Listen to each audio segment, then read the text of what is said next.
My friend Lefty's asking about all stuff. Don't embarrass me, Kapish. I wouldn't do that to you. You know that, Joe. Because if you do, I'm just gonna whack you out. That's not good. All right, you go back to your man. But they're here, Say with respect to defendant John Gotti, guilty or not guilty? We find him not guilty.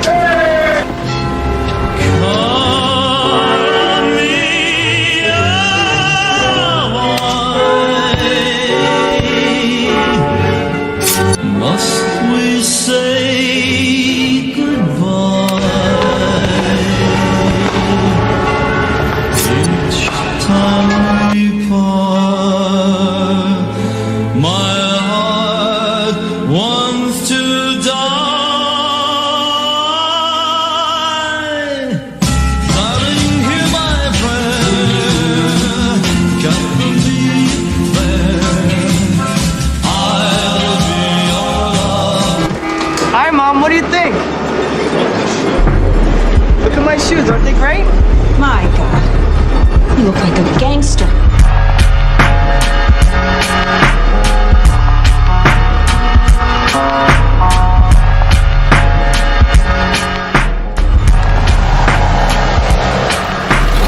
By 1931, Al Capone was at the top of his game. He had no real rivals anymore among Chicago's mobsters, and he continued to expand his empire in case prohibition was repealed. He took over labor unions, chauffeurs, plumbers, city workers, motion picture projectionists, soda pop peddlers, kosher poultry dealers. And he toyed with the idea of going into the dairy business because more people bought milk than booze. Besides, the markup was higher. Honest to God, he said, we've been in the wrong racket right along.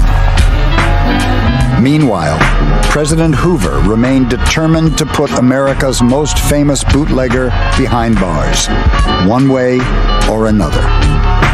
The income tax was a fairly new phenomenon, and a lot of people didn't understand it. And if you're a criminal and all your business, all of your income is illegally gained, it makes sense that you are not going to file a return and admit that you're taking in all this illegal income. And tell the government, basically, in case you hadn't noticed, I've been bootlegging for the past year, and here's how much I made. When the Supreme Court announced that, yes, illegal income is taxable, it was a great moment of confusion for all these criminals, and many of them went down and filed tax returns. Capone did not get around to filing, neither did his brother Ralph. For 2 years, the government tried without success to build a case, any case, against Capone. Welcome back to Under the Knife, on location.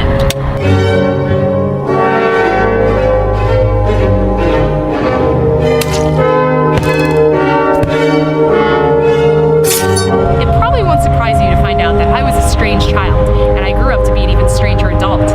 I used to drag my grandmother from cemetery to cemetery in Chicago hunting ghosts, so I thought while I was here, I'd relive those days. That's my grandma driving her German sports car. Mount Carmel Cemetery was consecrated in 1901. There are 250,000 remains at the site, and about 800 remains are interred here annually. The cemetery is most notable as the final resting place of numerous local organized crime figures from history. The most famous resident here is the gangster Al Capone.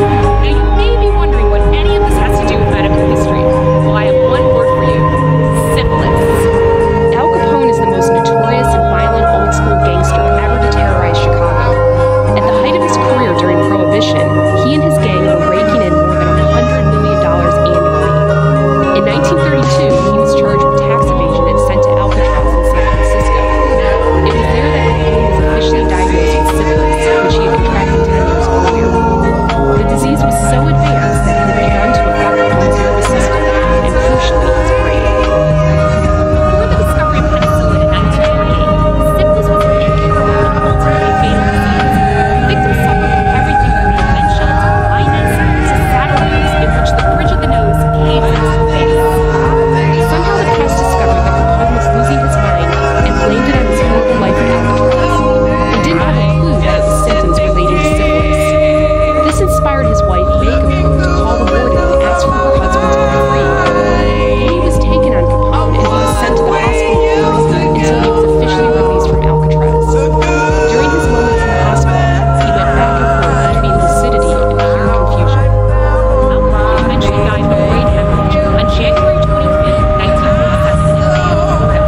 President Hoover remained determined to put America's most famous bootlegger behind bars, one way or another. The income tax was a growing phenomenon. A lot of people didn't understand it. And if you're a criminal and all your business, all of your income is illegally gained, it makes sense that you're not going to file a return and admit that you're taking in all this illegal income. Tell the government basically, Very, very sad in case you hadn't noticed, I've been bootlegging for the past year and here's how much I made. I want you to know what When the Supreme Court announced that, yes, illegal income is taxable, it was a great moment of confusion for all these criminals, and many of them for so many people to break out of the economic chains of the inner cities. And he gave them For the 2 kind of years, music the that they government wanted to tried hear. without success to build a He was an case, innovator. any case, He was against a Capone. creative, original thinker. He conceptualized. By Anybody that he touched will 1931, never be the Al same. Capone was at the I top know of that his he made game. me better than I was. He had no real rivals anymore among Chicago's and all of us mobsters, who were there at the and he beginning. continued to expand his kind of empire person that could in make case 2 + 2 prohibition was = 5. repealed. He took gonna over miss him labor very much. unions, chauffeurs, Very sorry, plumbers, Katie. city workers, motion picture projectionists, soda pop kosher poultry, and he toyed with the idea of going into the dairy business because more people bought milk than booze. Besides, the markup was higher. Honest to God, he said, we've been in the wrong racket right along. Meanwhile, President Hoover remained determined to put America's most famous bootlegger behind bars, one way or another. The income tax was a fairly new phenomenon. A lot of people didn't understand it. If you're a criminal and all your business, all of your income is illegally gained, it makes sense that you're not going to file a return and admit that you're taking in all this illegal income. Tell the government basically.